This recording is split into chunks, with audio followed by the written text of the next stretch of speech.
Come on, Kelly. I can think of non-biblical questions.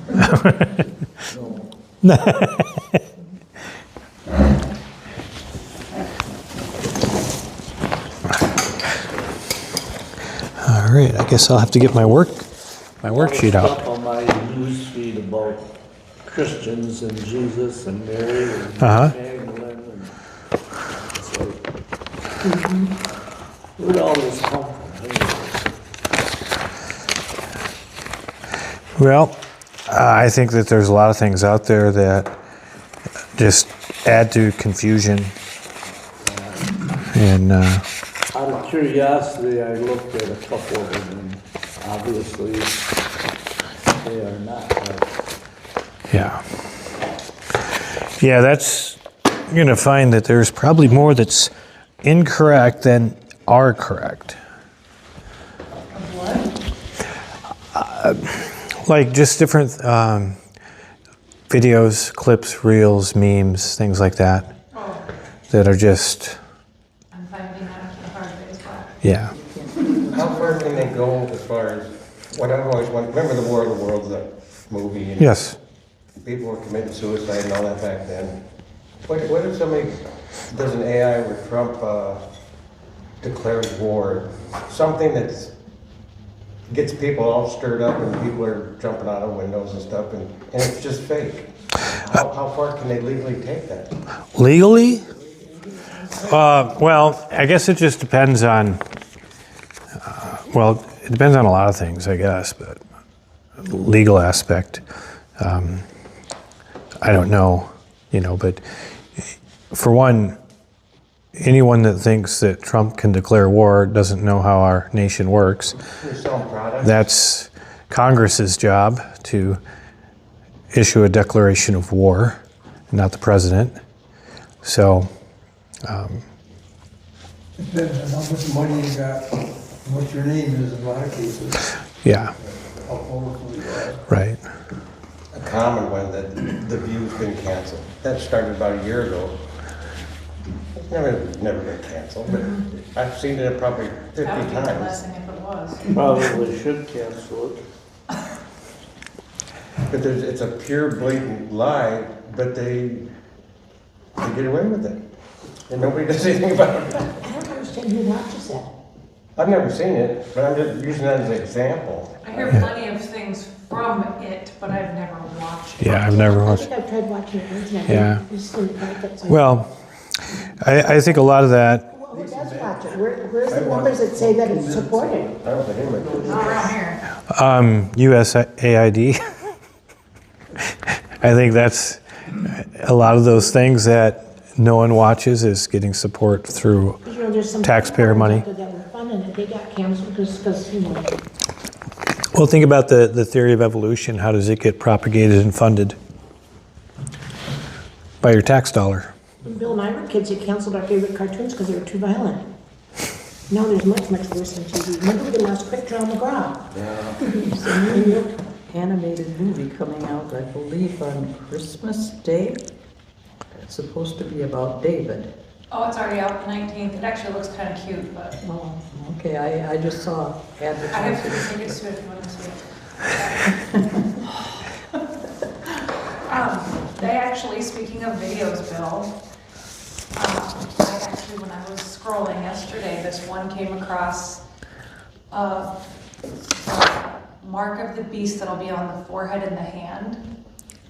This guy was trying to really push that it was a computer chip that someone will be putting inside either your forehead or your hand. Well, you know, there was a business in Wisconsin that did that for their employees, put all the medical information in it as an experiment. Yeah. But I can't, I was thinking it was up by Hudson somewhere. So when this two-money system comes in, which they're talking about a lot, It's stuff like that's inevitable. and then you have to take a chip, then you can't buy or sell it unless you have the chip. Is that the mark of the beast? I don't think so. Let's go to Revelation 13. So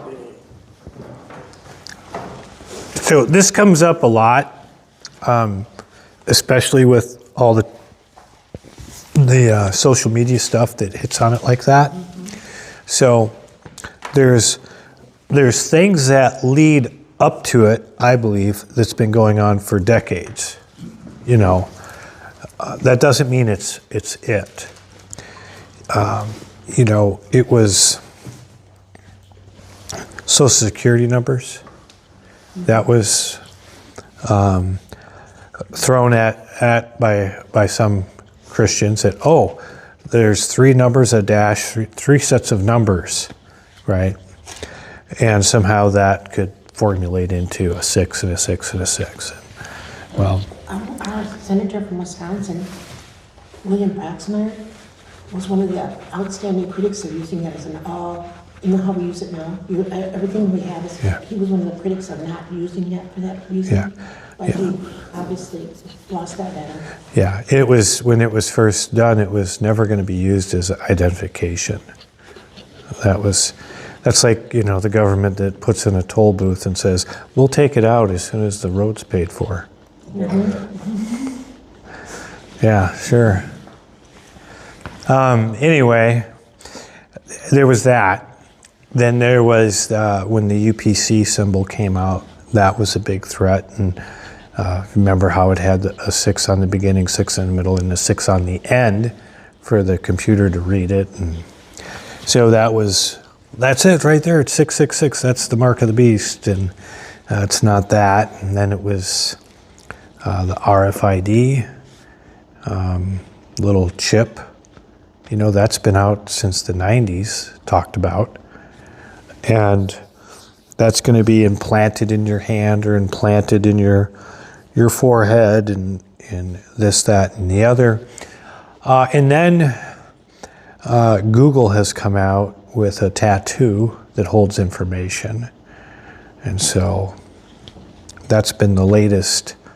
It's not the computer chip grain of rice, it's this Google tattoo thing. Now, and then you have what you're talking about, more of a digital currency happening. Digital currency has been going on for a while, but with the younger generation, it's extremely popular. You know, I don't know of any younger person that messes with cash. Yeah, they don't carry it on them. No, they have nothing, and usually they don't even use a card. It's just their phone. Okay, so years ago when I was in Minnesota, this would have probably been about 15 or more years ago. There was a couple of our elders there they were in the IT in their companies that they worked. So they were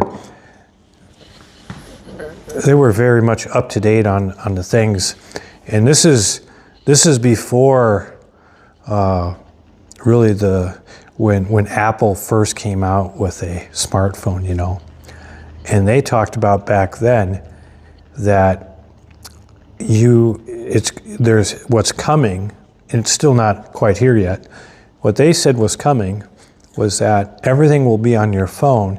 You won't even really have a computer or a laptop or anything like that.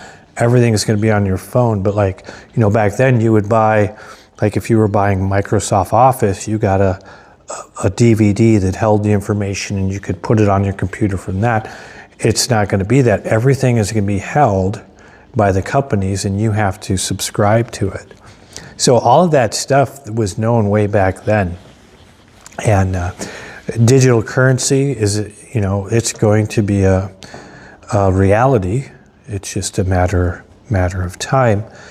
But that's still not the mark of the beast. Okay? The little microchip, that is what they're introducing, that is to hold your information, right? Medical records, your ID, you're allowed into a place of work or not. Great Britain right now has introduced, if you don't have a digital ID, you will not be able to work. That's already going on there.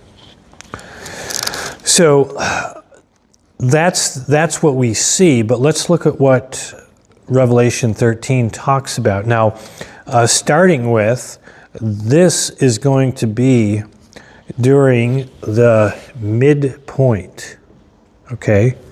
So this is 3.5 years into that 7-year period. And I'll just start back all the way to verse 1. It says, I stood upon the sand of the sea, and I saw a beast rise up out of the sea, having 7 heads, 10 horns, and upon his horns 10 crowns, and upon his heads the name of blasphemy. And the beast which I saw was like unto a leper, and his feet were the feet of a bear, and his mouth was the mouth of a lion. And the dragon gave him his power and his seat and great authority. So if you go back to Daniel's night vision, he has a vision of a beast that's similar. It's just a continuation of this. I saw one of his heads, as it were, wounded to death. So remember, who we call the Antichrist, somewhere in the midpoint, right in that area, he gets hit with a sword. His eye shrinks up or shrivels, and his one arm does. Okay, so he's got one eye, one arm. He's wounded to death, as it were. And people will debate about, well, he didn't really die. Everyone just thought he's dead. And whether you believe that or if he was dead, everyone's going to think that he came back to life. You know, it's like that detail people can argue about. One of the 10 heads you're talking about? Yeah, so what it says, when it talks about, I saw one of his heads would be like a leader, or what we would call a king, that type. Okay, so he's going to be wounded. Remember the 10 toes of Nebuchadnezzar's dream. So you have 10 heads here on this beast. 3 of them get taken out by who we call the Antichrist, and the other 7 say, go ahead and run with it. You know, do what you want. Could that already be happened, or No. none of the 10 have been taken out yet? No, not that I know of. Okay. And this is, again, Nebuchadnezzar's dream, when Daniel's interpreted, one of the things he says, in the same with his vision, he says, this beast is diverse from all the others. This one is very different. So I kind of wonder sometimes if these ruling people that it's talking about are not ones that are ruling more behind the scenes, you know, than how we look at a president or a dictator or something of that nature. Because this one is very diverse. So it's, you know, when you think of Babylon, you know, that's Nebuchadnezzar, whatever he says goes. The Medes and the Persians, they were a little bit different. They had 2 different leaders, and they were bound by the law. So they were a little bit different. Then you had Alexander the Great, and of course the Greek form of government. You wouldn't say that Alexander the Great was like Nebuchadnezzar, where he was all powerful, or, you know, a dictatorship like that. And then you have the Roman Empire, where you would have a Caesar, but yet they also had a Senate and other things. So this turns into a very diverse, very different from what we look at in history. And so we're warned of that when Daniel interprets that dream that Nebuchadnezzar has, and in his night vision. So it's one of those things where when you look ahead, you kind of just ask questions. And if the text is clear, you can be clear, but when it's not, you kind of wonder, you know. So it says that one of the heads, so who we call the Antichrist, was wounded to death. His deadly wound was healed, and all the world wondered after the beast. And they worshiped the dragon, which gave the power unto the beast. And they worshiped the beast, saying, Who is like unto the beast, and who is able to make war with him? And there was given unto him a mouth speaking great things and blasphemies, and power was given unto him to continue for 40 and 2 months. So that's 3.5 years. So this is where we get the concept of somewhere in the middle of that time period. He's going to be wounded to death. He's going to come back to life, and the people are all going to wonder after him. But he's only got another 3.5 years, and he's done. So that's why we figure midpoint. Okay. So he opened his mouth in blasphemy against God, to blaspheme his name, his tabernacle, and them that dwell in heaven. So very interesting. What he's doing here is he blaspheming the tabernacle on earth, what we call the third temple. Is he blaspheming the tabernacle in heaven? I don't know. Because I think, this is my personal belief, and you remember when it said heaven opened up, and the people on earth could see? I think that they can see the things in heaven. Right now we can't. And we look up, we see stars or the sun, But I think there's coming a time when God takes that, opens it up to where they can see. They're blaspheming them that dwell in heaven. Okay? It's written like it's a continuation of blaspheming God and tabernacle. Right. And then in heaven. Right. So you would think that that's all what they're seeing in heaven, right? Maybe I should go back to pick up why I look at that. This has been a while since we've been into this.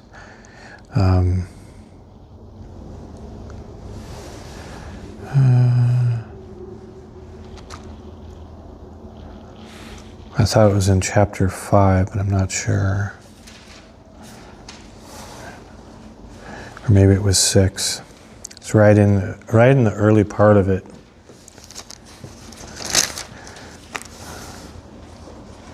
I'll back up to 4 minutes.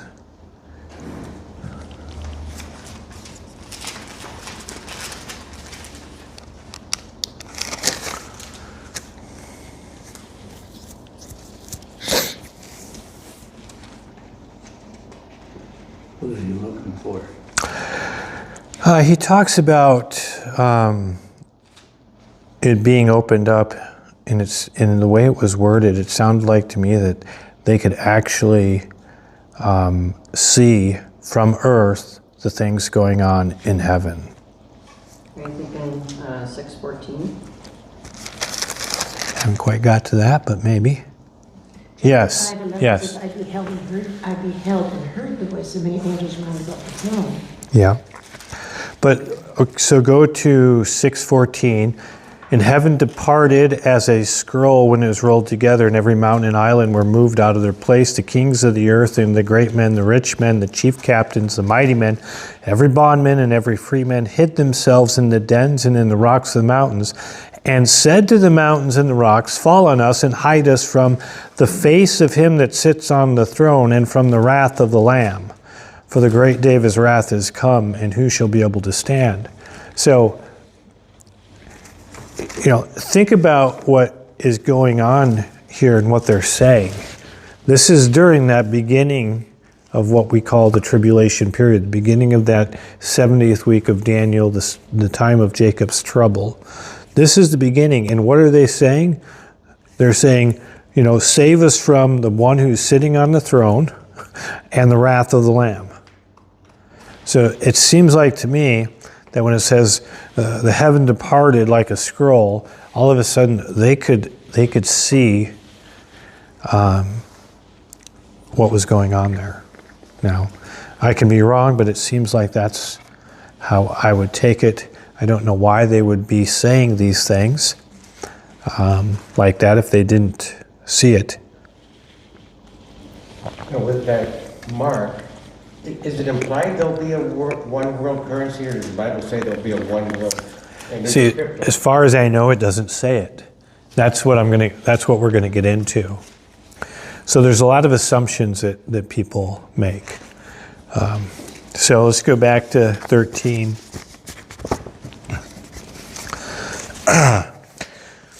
So he's opened his mouth, he blasphemes his name, his tabernacle, and them that dwell in heaven. Verse 7, this is chapter 13, verse 7. And it was given unto him to make war with the saints and to overcome them. And power was given him over all kindreds and tongues and nations.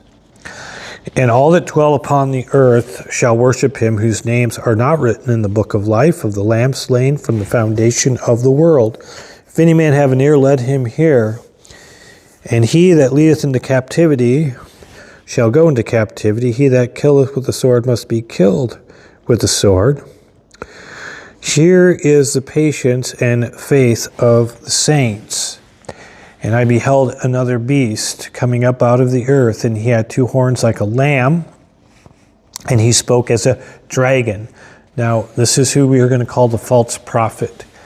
Chapter 19, verse 20 gives him that title. Okay. He exercised all the power of the first beast, who we call the Antichrist, before him, and causes all the earth and them which dwell therein to worship the first beast, whose deadly wound was healed.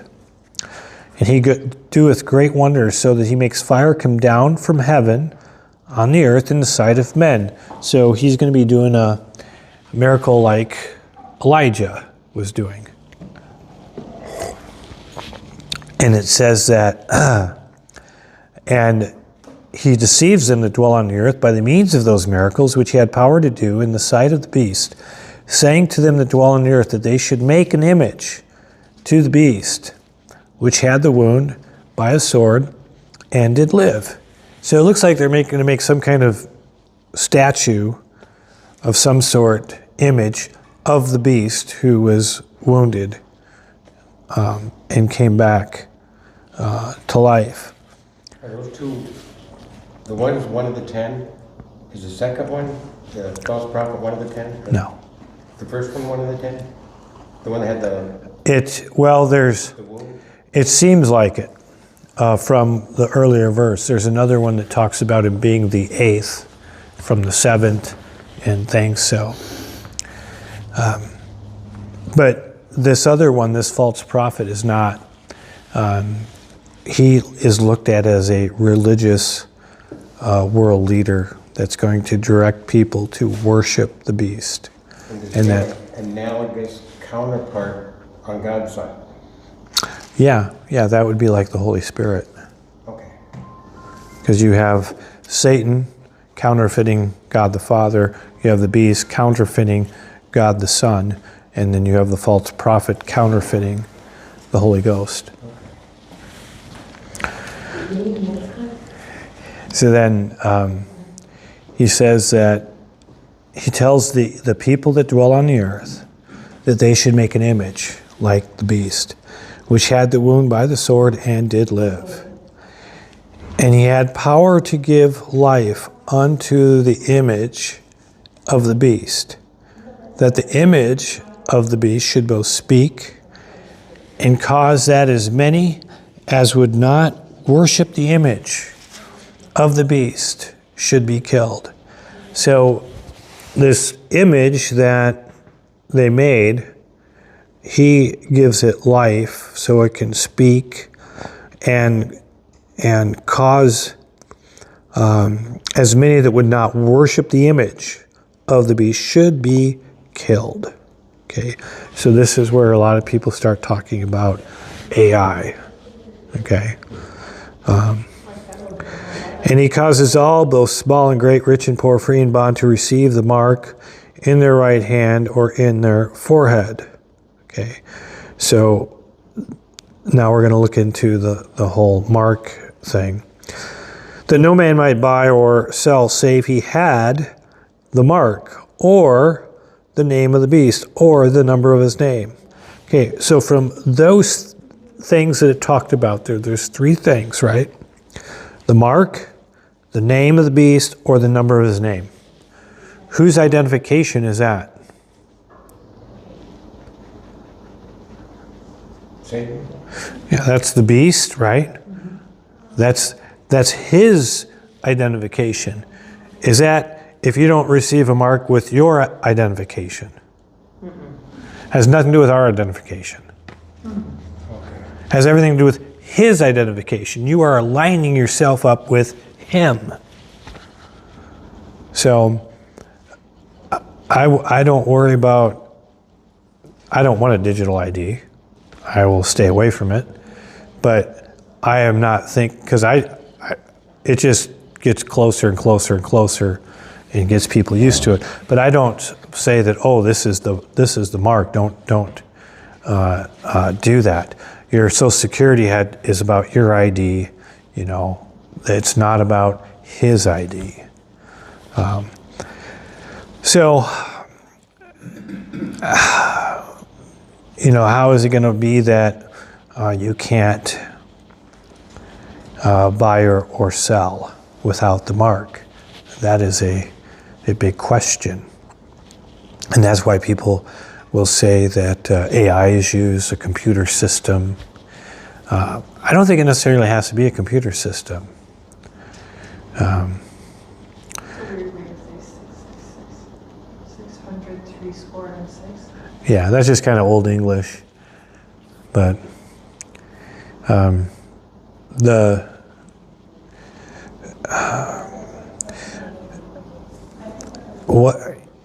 what if it's not, has really nothing to do with computers?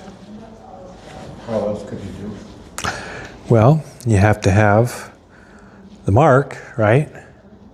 And this is a visible thing on your forehead, on your hand, or however you want.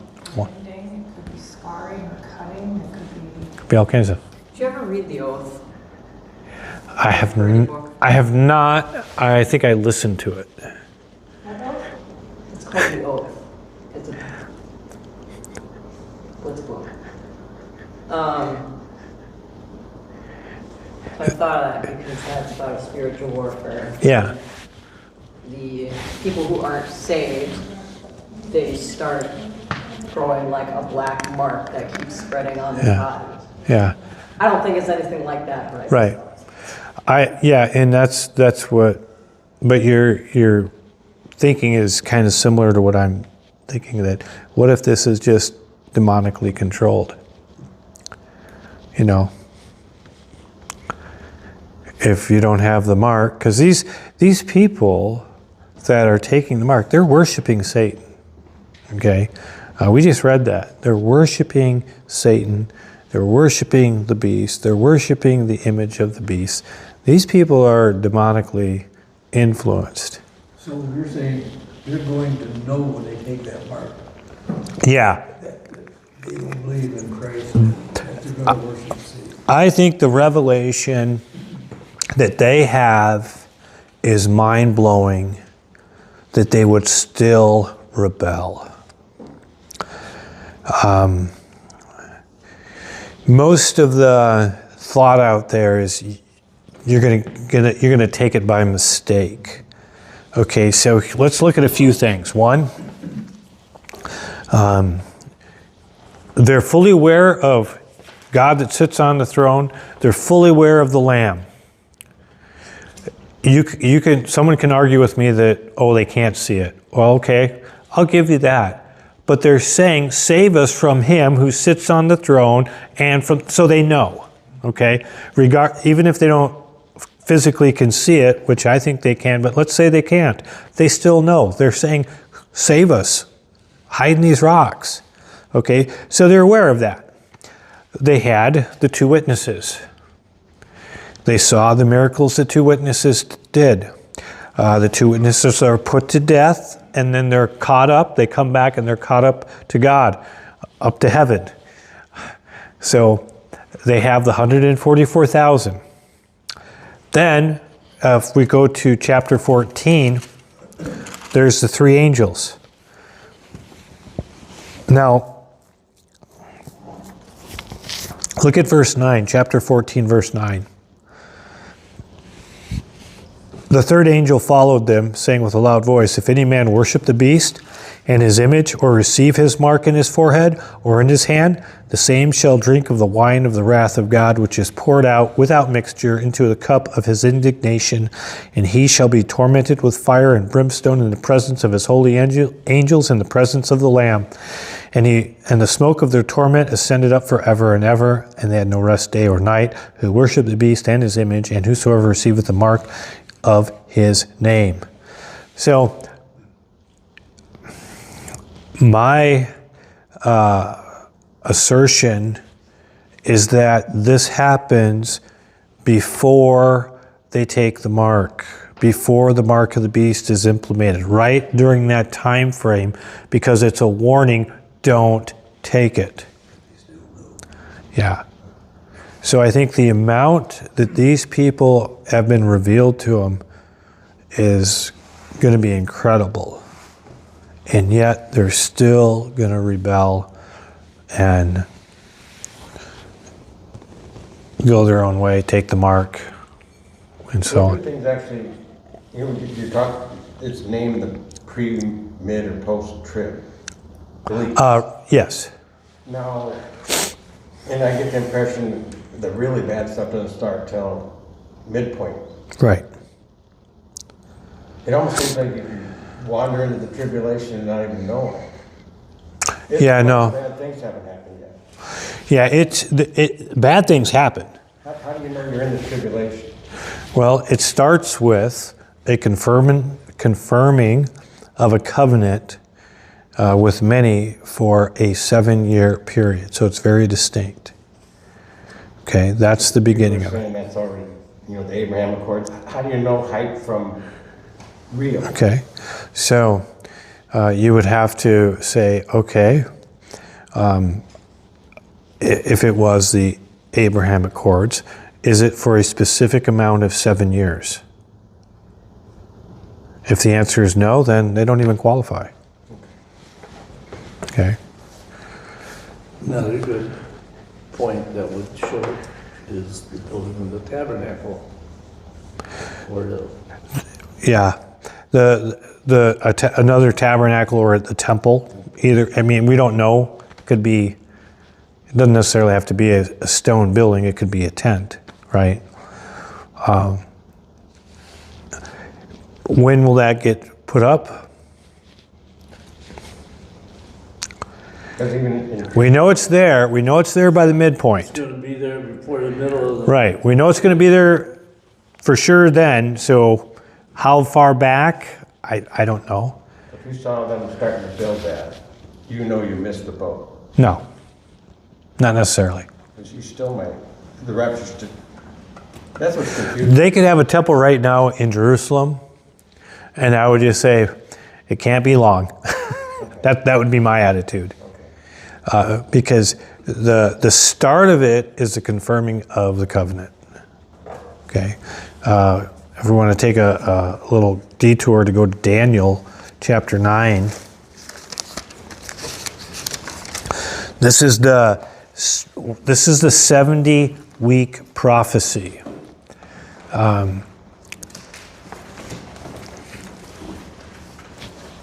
If we can get this prophecy understood correctly, it'll help with all the other prophecies fall into place.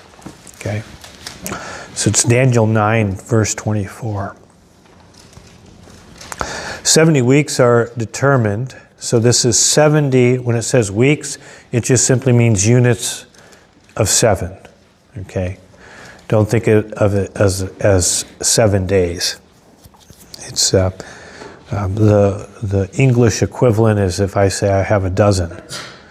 Well, you don't know what I have a dozen of. You just know there's 12. Could be donuts. Could be eggs. Could be whatever. It's like 70 units of 7. The question would be, well, what are the 7? So, are determined upon thy people and upon thy holy city to finish the transgression, to make an end of sins, to make reconciliation for iniquity, to bring in everlasting righteousness, to seal up the vision of prophecy, to anoint the most holy. Now, someone will say this is talking about the most holy place. Okay, I'm just saying that that's a debate on that. Know therefore and understand from the going forth of the commandment to restore and to build Jerusalem unto the Messiah, the Prince, shall be 7 weeks and 62 weeks. Okay? So this is about building Jerusalem and the wall. This is Nehemiah. Okay? From the book of Nehemiah. Nehemiah was given permission to go and build the wall. Ezra was to build the temple, rebuild the temple. Okay? So just to... Talking about history. Yes. For us, it's history. Yes. So the date that's been assigned to that's March 14th is when this took place, 445 BC. When Artaxerxes... What's that? Say that one more time, One more time. the date. March 14th, 445 BC. 445 years before Christ. So there's a guy named Sir Robert Anderson. He's a guy who is the head of Scotland Yard. So he was a good investigator. And during the time of Nehemiah, Artaxerxes gave the order to go back and rebuild the temple, wall in Jerusalem. So that's what the book of Nehemiah is about, is him going back. Okay. So that's the date when the order was given. So what Sir Robert Anderson did is say, okay, if this is the date, a Jewish year is a 360-day year. And if you look at here, it says 60, 60 and 2 weeks, or 62 weeks. Those weeks are units of 7 years. So you multiply 7 times the 62, and you get the amount of years. Then you multiply that by 360, you get the number of days. Then you plug in the number of days from March 14th, 445 BC, and you go through the calendar, and it comes into what we call Palm Sunday, is when Jesus rode in on a donkey, proclaimed himself Messiah, and was rejected. Comes out to the day. Okay? So very, very precise. What's the actual meaning of 70? So a score is 20. In Old English, a score would be 20. 80 and... 7 years. Right? Our nation. Yes. A score just means 20. We don't... When it says 7 weeks and 70. Yeah. So it says, when it says 70, that's just a way of saying 60. 3 times 20 is 60. So 60 and 2. Now, there's a reason I think it's divided that way. There's 62, and these things are going to happen even in troublous times. Those will be 7 weeks, and then, so if you take 7 weeks or 7 units of 7 years, that's 49. Okay, what you find out is from the last book written in the Old Testament is Malachi, from the time of the giving of the commandment to rebuild the wall in Jerusalem till the ending of the Old Testament was 49 years.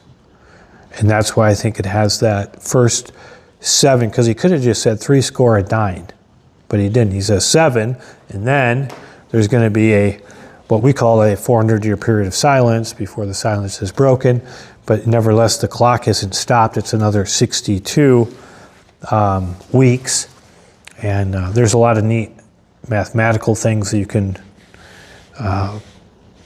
put out there. It has to do with John the Baptist's dad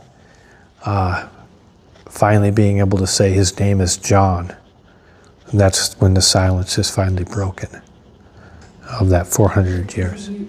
Yes, he's mute because he refused to believe. He says, okay, you're not going to be able to talk. So then you have all of these dates in that. And then it says, and after the 62, after that shall Messiah be cut off. The word is literally in the Hebrew, he's going to be executed. Okay? So you have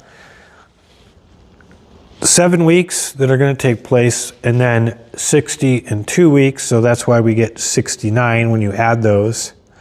And then Jesus rides into Jerusalem, presents himself as the Messiah. After that, he is executed, he's cut off. He says, but not for himself, and the people of the prince shall come and destroy the city in the sanctuary, and the end thereof shall be with a flood. And unto the end of war, desolations are determined. This is talking about the destruction of the temple in 70 AD, okay, which took place 40 years after Christ was executed. And then it says, and he shall confirm the covenant with many for 1 week. This is our last week, our last unit of 7 years. We saw the 7, then 62. That's a total of 69. He started off by saying 70 weeks or 70 units of 7. So from the time that Messiah is cut off and the temple is destroyed, there's this period of time that's not mentioned because there's one more week or one more 7-year period. So he says he's going to confirm the covenant with many for 1 week, and in the midst of the week, the middle of it, 3.5 years, he shall cause the sacrifice and oblation to cease, and for the overspreading of abominations, he shall make it desolate, even unto the consummation, and that determined shall be poured upon the desolate. Verse 27, verse 26 goes all the way up to here. Verse 27 doesn't start until here. Well, the confirming. I think the rapture happens prior. I don't know what the time space. I've got a feeling it's going to be a few months. So last week is the tribulation. Yes, that's what we call the tribulation. I think it's unfortunate that it gets called that because the Bible doesn't call it that. Jesus calls the last half of it great tribulation, okay? But the Bible calls it the time of Jacob's trouble. So who's the focus on? Israel. The Bible calls it the 70th week of Daniel. Again, it's focused on Israel. When we give it the name the tribulation, well, you could apply, so that's not specific. It could be, well, yeah, we're the church and we're going to go, that kind of thing. But when it says the 70th, the time of Jacob's trouble, we're not Jacob. If we say it's the 70th week of Daniel, and we go back and we look, 70 weeks are determined upon my people, upon thy holy city, that's Israel and Jerusalem. It's very specific, is that week. And so it's unfortunate that we use the term tribulation because that's not specific.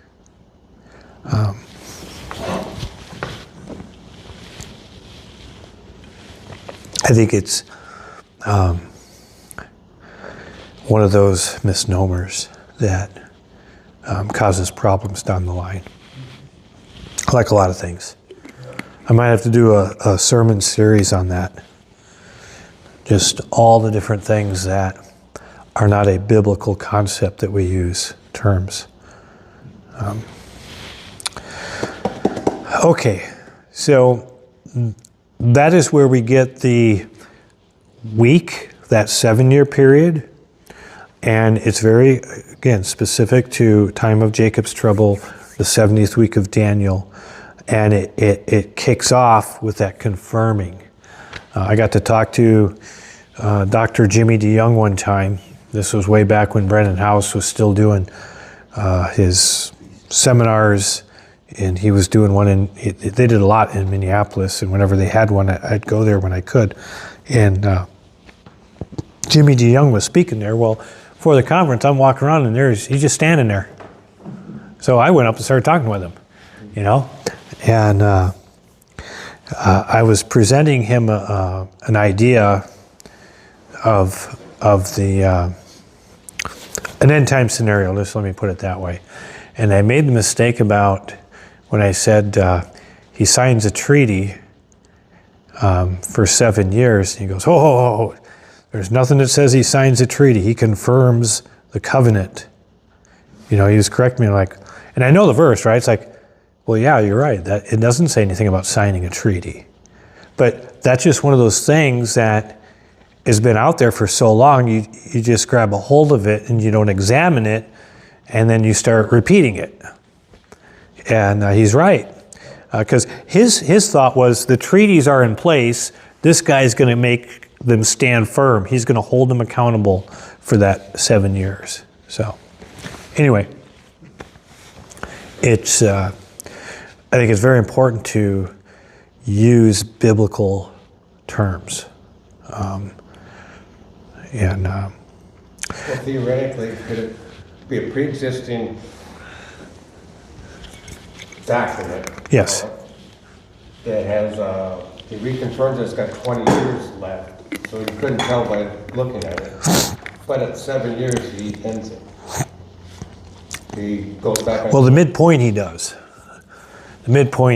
Now, there's some. The other things would be it's talking about a covenant. Well, if you're gonna be consistent, a covenant isn't just a piece of paper or document. A covenant is an actual ceremony that they go through. So I think when it happens, I don't think we'll be here. I think we're going to be out here before that. When this happens, it's going to be very Jewish. Okay, it is very much focused on the nation of Israel. Now, because look what it says. He's going to, in the middle of it, he's going to cause the sacrifices and oblations to cease. Now we know from Paul's writing, is it 2 Thessalonians 2, where he's going to proclaim himself God. Okay, so this is where you take some of this, you go to some other passages, and we get the concept that he's going to make this covenant, confirm this covenant. Israel is going to say, "This is our guy," and they'll have their sacrificial system going. They'll have all of these things. And then in the middle of that, he's going to say, everyone needs to worship me. This will be the same time he's been wounded and comes back to life. Will he use Scripture and try to make himself out to be the Christ? Probably. He's going to have the false prophet saying, make an image. The people will be making the image. They're going to be deceived by the false prophet who's calling fire to come down. He's going to give this image life. It's going to start speaking. There's going to be, he's going to cause everyone to take a mark. So all of that happens right in that midpoint time. And so we could go to Matthew 24 and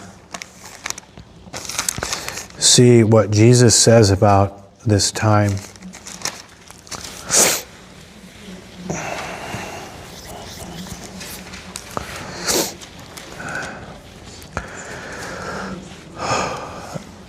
Verse 15.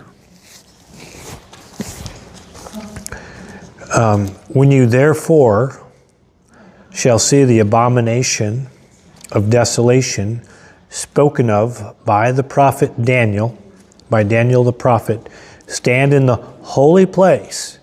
So again, this is, the temple has to be there. He goes into that and he says, stand in the holy place. Whosoever readeth, let him understand. Let them that be in Judea flee to the mountains. Now, where's Judea at? Israel, right? He's not saying if you're in, New York, you're in Judea. Let them flee to the mountains. Let him which is on the housetop not come down to take anything out of his house, neither let him which is in the field return back to take his clothes. So your bug out bag, don't worry about it. Don't go back to get it. If you do, you're not going to make it. It might be turned into salt. You won't make it, that's for you. You'll be killed. Neither let him which is in the field return back to take his clothes, and woe to them which are with child, and them to give suck in those days. But pray that your flight be not in the winter, neither on the Sabbath day. This is very much Jewish, right? For then shall be great tribulation, such as not was since the beginning of the world to this time, no, nor ever shall be. So I get a kick out of some of these people that say, oh, we're in the tribulation now. Are you kidding me? This says it's going to be so bad, it's like what the earth has never experienced before.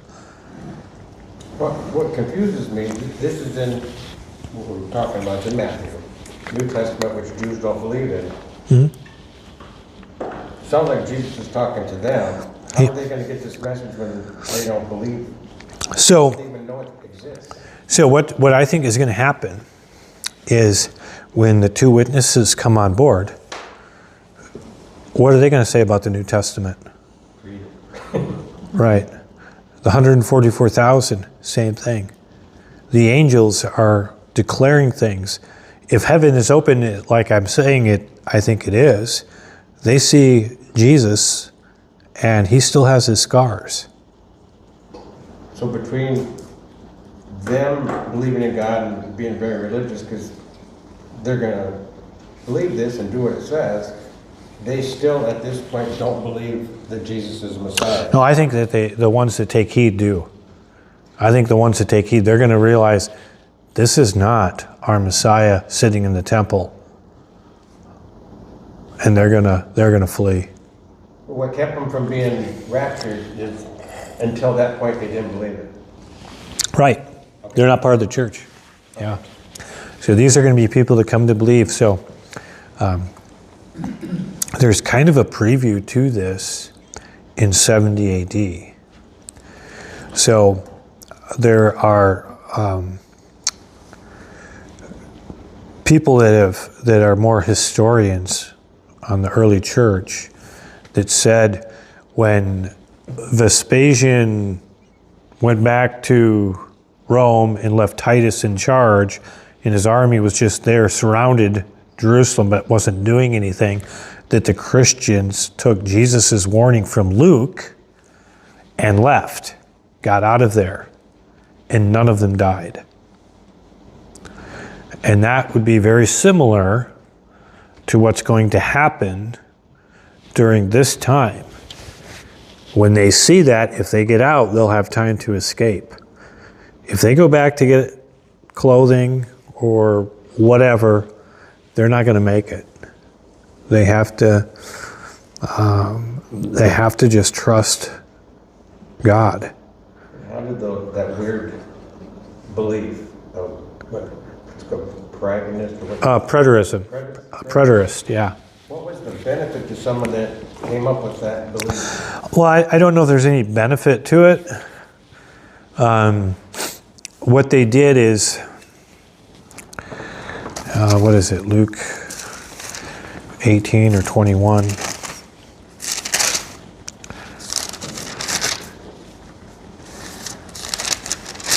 Must be 21.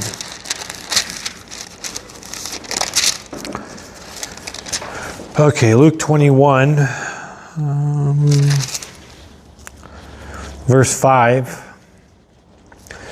And as some spoke of the temple, how it was adorned with goodly stones and gifts, he said, as for these things which you behold, the days will come in which there shall not be left one stone upon another, that shall not be thrown down.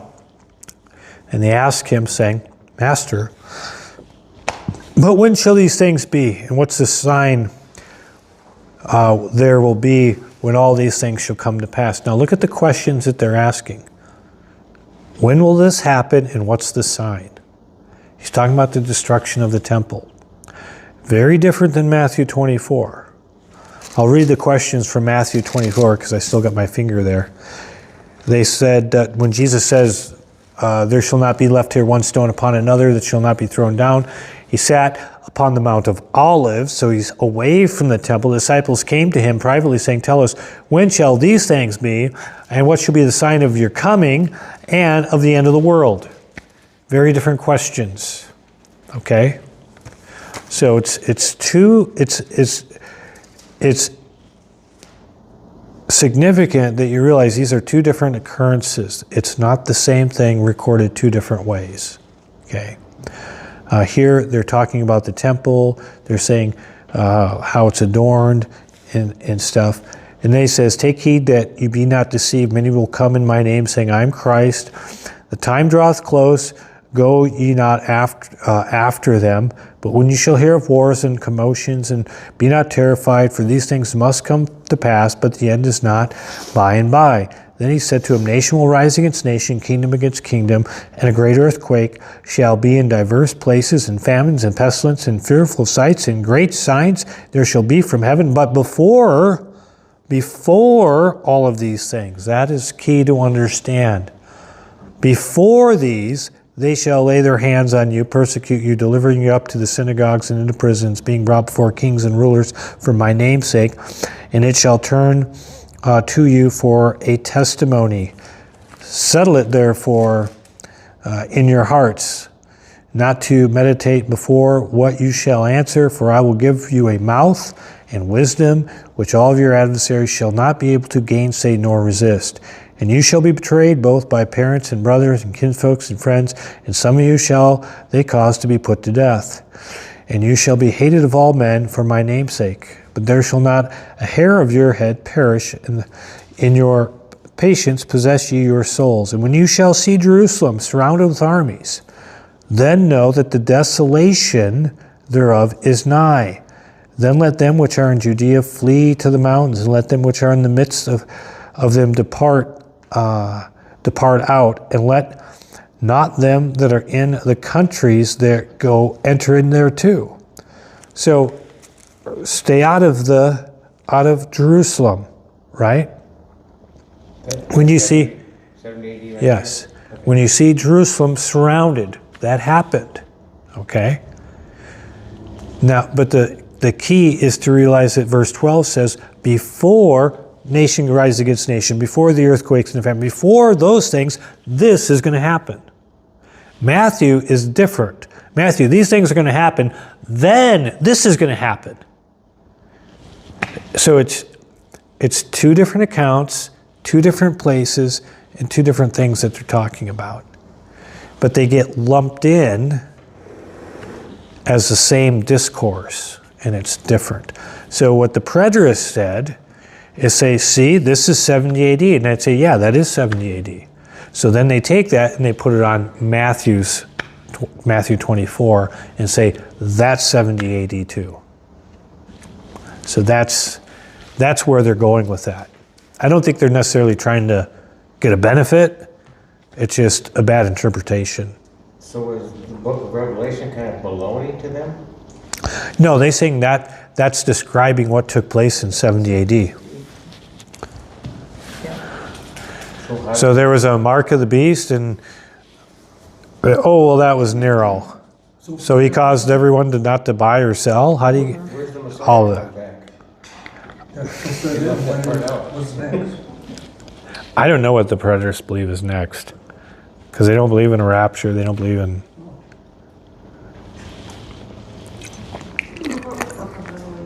John.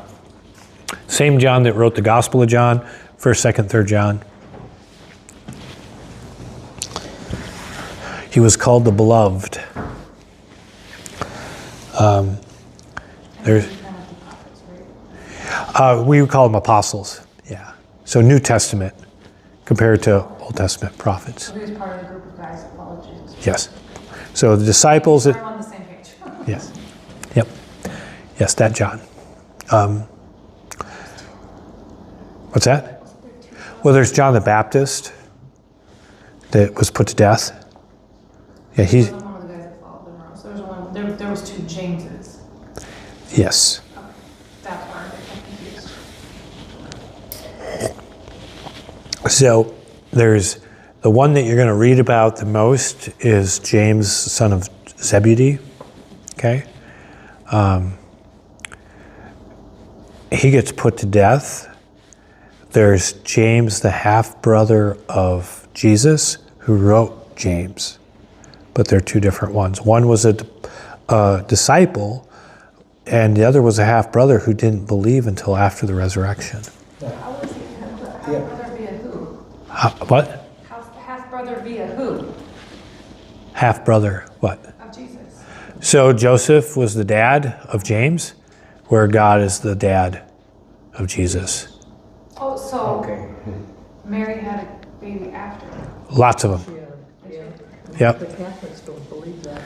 Yeah, They believe that she was still a virgin. yeah. Jude? I didn't know she had more kids than Jesus. Yes. Sorry. No, that's I'm fine. still learning. No, there's plenty of people who don't. Yeah, yeah. They're named in Scripture. So, What story did it talk about that in? let's see. Something that's usually asked. Sorry. No, that's Don't the Catholics act like Bill's my brother? So they're acting like that's what the Bible meant, that they were just close. Right. How did Catholics explain when it says right there? Because they were all brothers and sisters. Yeah. And so. I think that there's a couple ways that maybe not your average Catholic, but more of your priest or something. They come up with things like, well, she was a perpetual virgin, meaning she would have a kid and be a virgin again, and have a kid and be a virgin again.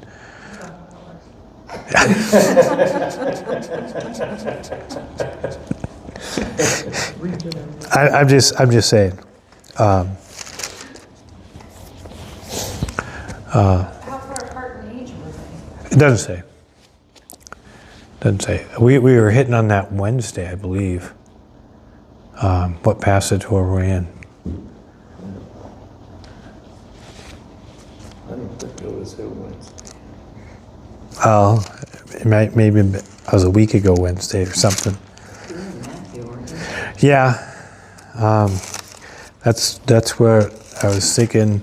Was it 14? Yes. Okay, 1455. Matthew? Yeah, Matthew.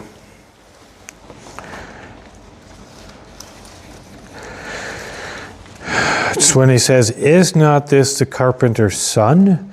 Is not his mother called Mary, and his brethren James and Joseph and Simon and Judas, and his sisters? Are they not all with us?" So there's 4 brothers named and at least 2 sisters. You said 1455? 55, yep. Oh, sorry, 1355. I looked at the number 14 over here, and yeah, I'm 13. That's neat. Yep. But they kind of claim, like she was saying, that that's just we're taking it out of context. They're all brothers and sisters. Good luck trying to say that we're taking it out of context when this is the whole context here is, hey, how can Jesus have this wisdom? How can he do these mighty works? Isn't his mother called Mary and his brothers, James and so on, and his sisters, that would make absolutely no sense if they were talking about, oh, that's just another way of talking about the believers. That would make absolutely no sense. So, Then yes. the little, because this is, I think it's called the study Bible, there's other references that it has. Uh-huh. And one is Mark 6:3, there's a Luke 3:23, but then it says there's an Isaiah 49:7. Okay. Does that mean that his brothers and sisters were mentioned all the way back there? I would have to look at it because sometimes those references can be telling you it has the same wording and things like that. So what was it? Isaiah 40 what? 49:7. Let's take a look.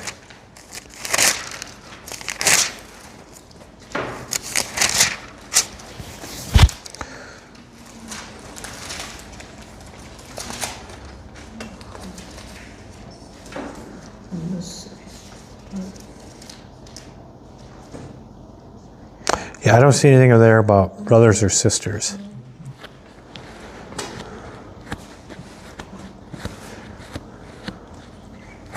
So sometimes a reference Bible is, or a study Bible is referencing something else. I'm just trying to learn how this works.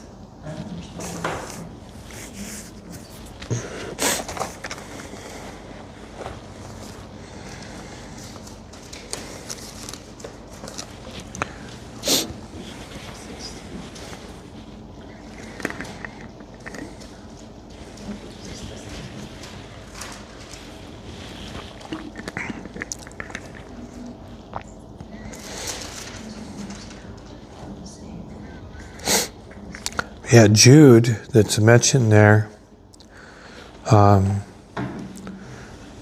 would be a half-brother who wrote Jude, the book of Jude right before the book of Revelation. So two of his half-brothers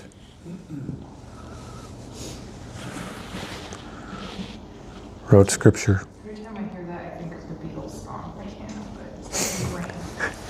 Hey, Jude. Yes. So any brother and sister technically has to be called half. If we're going to be accurate, when we're talking about biological, yeah. If we're talking about spiritual, no, because it's adoption. So.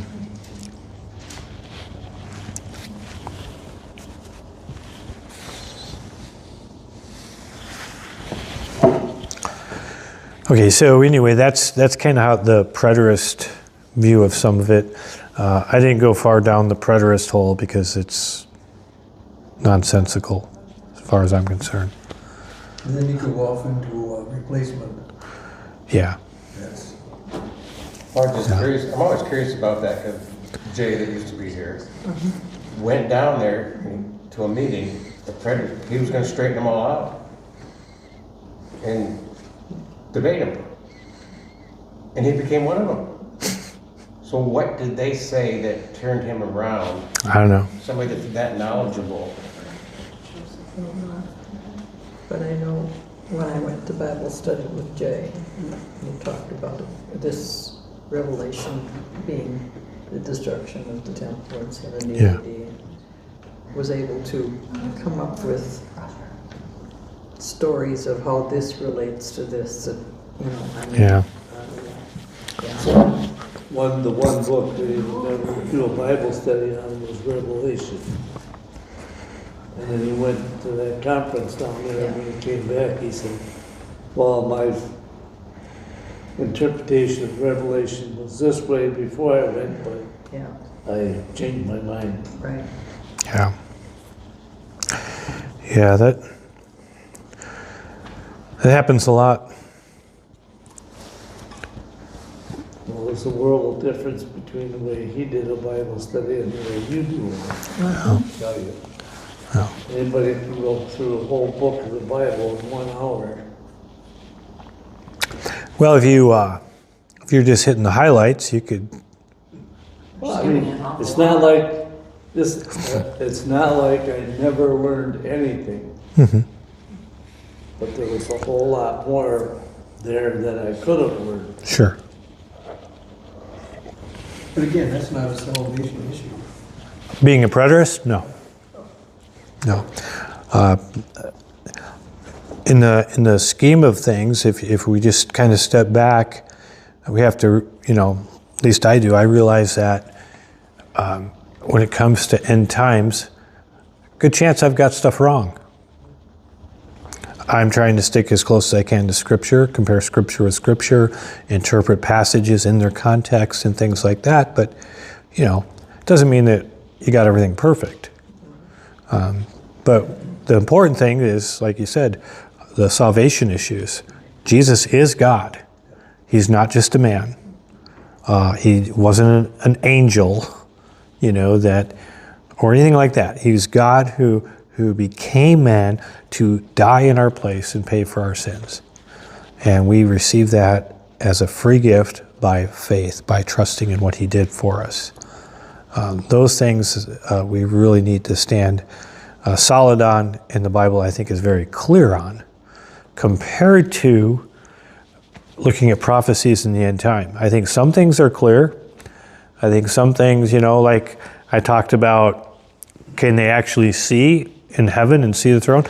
I think they can, but I'm not going to argue about it.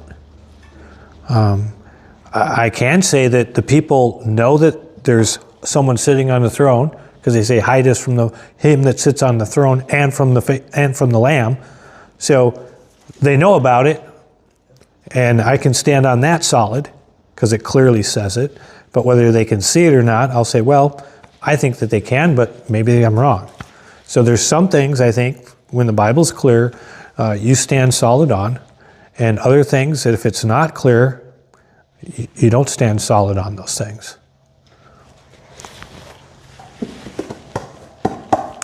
What you got? I was just thinking back to, I gave her a glitch. That passage? Bible referencing Isaiah 49:7. Yeah. I think it has that with Matthew, because they were questioning Who he is? who he is. Yeah. And Isaiah 49:7 Declares. declares who Yeah. he is, who man despises. Right.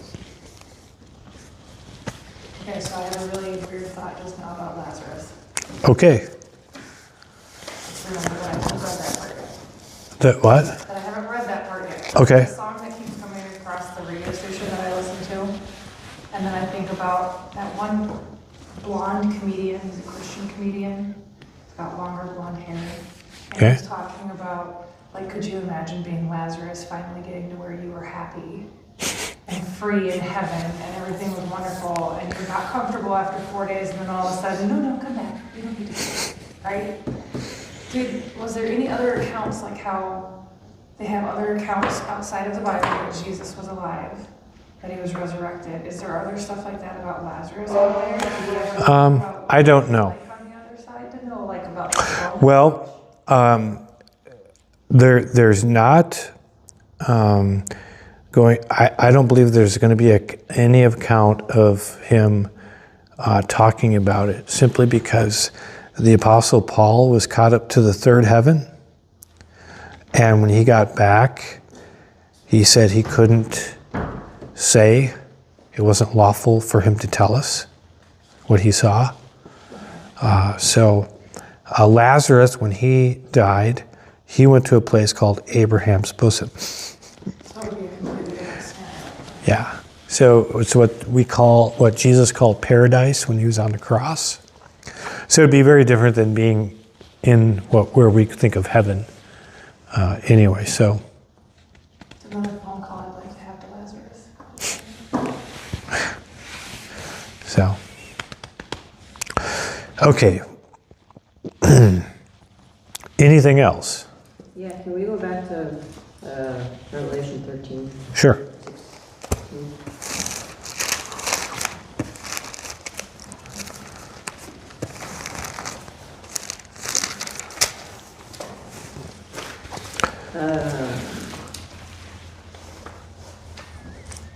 So it says in here, they receive a mark in their right hand. Mm-hmm. And I looked at the Greek for in, Mm-hmm. and the Greek can be upon, at, by, before, over, against, Mm-hmm. not necessarily in. Yeah. There's a lot of people who will make a real stink over the in or on. Okay. I don't know if that's real important. Because some will be saying that it's something very external, and some think no, it's internal. But nevertheless, it is a mark identifying you with the whole satanic system. We could go to some other fun verses. Well, so I was thinking, I had to find it. Deuteronomy 6:8. Verse about you should bind them for a sign upon your hand, and they should be as frontless between your eyes. And how the Israelites, they interpret that as, what was it, that physical little box that's Right. on the tongue? They understood it incorrectly. Right. Instead about being always on your mind in everything you do, we'll just tie it there. We'll take it to the letter of the law and put it in a box and tie it to our foreheads. We don't think about it, but we did it, so we must be good. We put it in a little box and we'll tie it onto our wrist. Not about what the things we do, it's just that I have it. So yeah, they totally missed it. Yeah.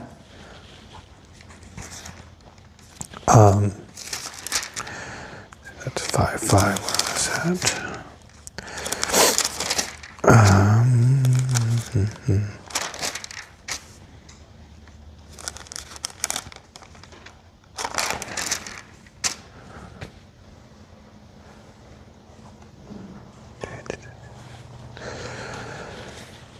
So, are you guys familiar with what people call the Illuminati? No? Got one? Familiar with the, I know a little bit, but not, what's called the Illuminati?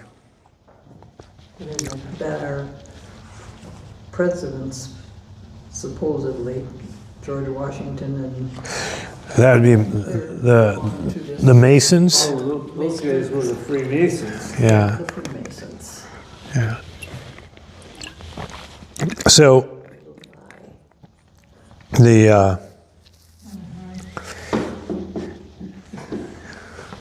so if you, Adam Weishaupt was credited with founding it back in 1776 in Europe.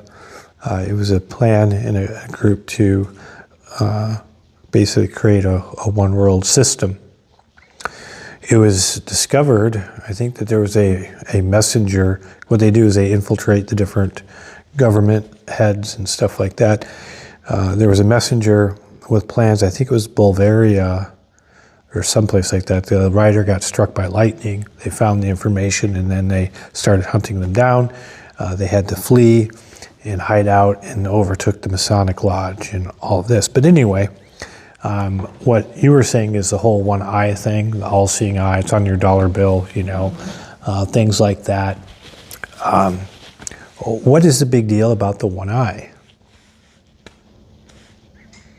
Well, when the Antichrist was injured, wasn't it? One eye was. Right. So if we look at Zechariah chapter 11, Are we done in Revelation then? Or should I hold? good luck. I don't know. I'll just hold that spot then. Zechariah 1:11, you said? No, chapter 11, verse 17. Woe unto the idle shepherd that leaveth the flock. The sword shall be upon his arm and upon his right eye. His arm will be clean dried up, and his right eye shall be utterly darkened. So, My reference says Jeremiah Jeremiah 23:1. This is great, they have to be great. Yeah.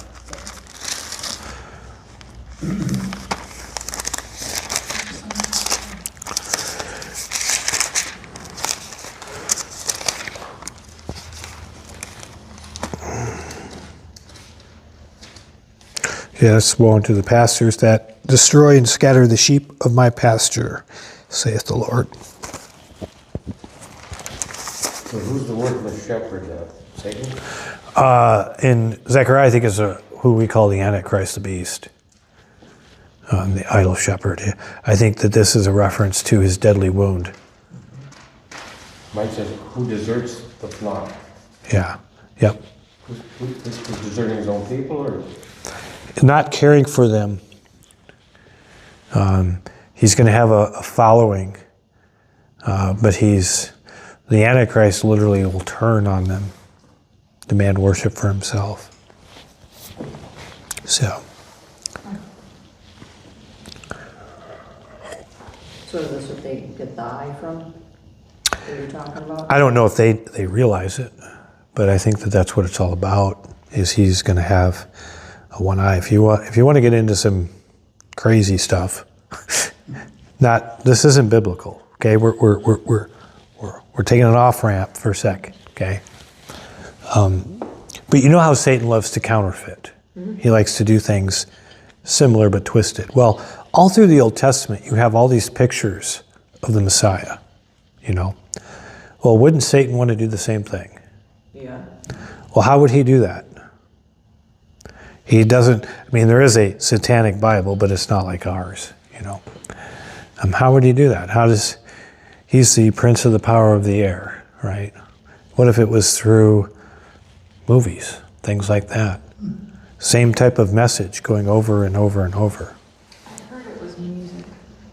Well, he's very musical. I think he's into that and all of those things. But you remember there's been many movies that have it's the same story, just altered settings to where you don't recognize it. Have you ever heard of a cartoon called The Iron Giant? And what does the Iron Giant do? He takes a nuclear bomb and he flies away and sacrifices himself so humanity can live. And so what do they do at the end? They make a statue of him. But it only shows the statue from the one side where he has one eye. You can only see one eye. Do you remember the one Batman movie where Batman flies off with the bomb and blows up? He doesn't really die. Somehow he escapes that. But what do they do? They show a Batman statue with one eye. Of course, he didn't die. He was still okay. Like subliminal messaging type stuff. Yeah. I think that is over and over again. Now, is it connected? Maybe I'm just out there. Okay, so like I said, this is not biblical, but it seems like that there's a lot of messaging out there that the Antichrist will be able to say, well, we've been telling you this through all these different methods. We've been showing you this. And then just seems normalized. Yeah. Good is evil, evil is good. Well, you see it even more, just if you want, maybe it's reaching, but look at the things that t-shirts say, or even our Christmas sweaters. More of them say it's okay to be naughty, or Yeah. bringing in more of the negative, Yeah. it's okay to be bad type Right. situations Yeah. is what's getting more Yeah. mainstream. Yeah, you saw that in movies a long time ago. It used to be the good guys were the heroes. And now it's like the bad guys are the heroes. Yeah, Used to be able to tell the westerns, so the white hats from the black hats. right. Used to be the way you told them. You knew right away if this is a good guy or bad guy. Yeah. And now they still wear, the good guys still wear the white hats, but he's the bad guy. And you want the black hat to win. You know, how many are It's not trying to catch the bank robber, it's you're hoping the bank robber gets away or whatever, you know. Yeah. Anyway, we're going off. Merging. Anything else?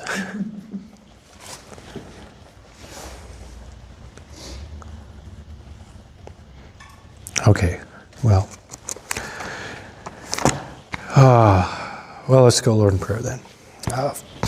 Father, thank you for this time. Thank you for all that you have done for us. And just ask that we take time to read and study your word so we can walk in truth and not be deceived. Thank you again for who you are and for this nation that we live in. In Jesus' name, amen.